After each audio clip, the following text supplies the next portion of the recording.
ಇವತ್ತು ಮಗ ಮಕ್ಕಳು ನೀರ್ ಕುಡಿ ಕಾಲದಲ್ಲಿ ಬಿಯರ್ ಕುಡಿತಾವ್ರೆ, ಹಾಲ್ ಕುಡಿ ಕಾಲದಲ್ಲಿ ಆಲ್ಕೋಹಾಲ್ ಕುಡಿತಾವ್ರೆ. ನೋಡು ಇವತ್ತು ನೀರ್ಗೂ ಹಾಲ್ಗೂ ಹೆಂಗೆ ಬಂದೈತೆ ಪರಿಸ್ಥಿತಿ, ಏನಾಗೈತೆ ಜನಗಳ ಸ್ಥಿತಿ ಯೋಚನೆ ಮಾಡಿ ನೋಡು ಮಗ.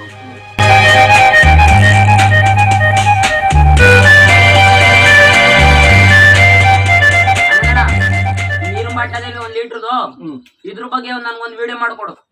ನೀರು ಬಾಟ್ಲ್ ಬಗ್ಗೆ ವಿಡಿಯೋ ಮಾಡ್ಬೇಕಾ? ಮಾಡ್ತೀನಿ ನೋಡಿ. ಈಗ ನೀರು, ಇದು ನೀರು ನಮ್ಗೆ ಪ್ರಕೃತಿಲಿ ಕಾಡಲ್ಲಿ ಸುಲಭವಾಗಿ ಫ್ರೀಯಾಗಿ ಉಚಿತವಾಗಿ ಸಿಗ್ತದೆ ಈ ನೀರು. ಆದ್ರೆ ಇವತ್ತು ಏನಾಗೈತೆ, ಹಿಂದೆ ಎಲ್ಲ ಬಾವಿಗಳಲ್ಲಿ ಹಳ್ಳಗಳಲ್ಲಿ ನದಿಗಳಲ್ಲಿ ಉಚಿತವಾಗಿ ಫ್ರೀಯಾಗಿ ನೀರು ಕುಡಿತಿದ್ರು. ಇವತ್ತೇನಾಗದೆ ಬಾಟ್ಲಲ್ಲಿ ನೀರು ಕುಡಿ ಕಾಲ ಬಂದೈತೆ, ಬಾಟ್ಲಲ್ಲಿ ನೀರು ಕುಡಿ ಕಾಲ. ಯಾಕೆ ಅಂತ ಕೇಳು, ಇವತ್ತು ಅಷ್ಟೊಂದು ಜನಸಂಖ್ಯೆ ಹೆಚ್ಚಿದೆ. ಇವತ್ತು ಬಾಟ್ಲಲ್ಲಿ ನೀರು ಕುಡಿಬೇಕು, ನಲ್ಲಿ ನೀರು ಕುಡಿಬೇಕು, ಫಿಲ್ಟರ್ ನೀರು ಕುಡಿಬೇಕು. ಅದರಲ್ಲಿ ಲವಣಾಂಶಗಳೆಲ್ಲ ತೆಗೆದಾಕ್ಬಿಡ್ತಾರೆ, ಕಬ್ಬಿಣದಂಶ ಲವಣಾಂಶ ಎಲ್ಲ ತೆಗೆದ್ಬಿಟ್ಟಿರ್ತಾರೆ. ಆ ಫಿಲ್ಟರ್ ನೀರು ಕುಡಿತಾರೆ.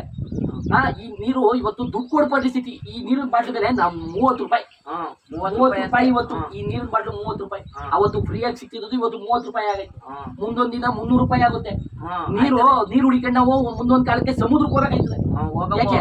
ಮಳೆ ಇಲ್ಲ, ಬೆಳೆ ಇಲ್ಲ, ಬಾವಿಗಳೆಲ್ಲ ಬತ್ತೋಗವೆ, ಹಳ್ಳ ನದಿಗಳೆಲ್ಲ ಮುಚ್ಚೋಗವೆ. ಬಾವಿಗೆ ಸಮುದ್ರಕ್ಕೆ ಹೋಗಿ ನೀರು ಕುಡಿಬೇಕಾಯ್ತದ ನಾವು. ಗೊತ್ತಾಯ್ತಾ?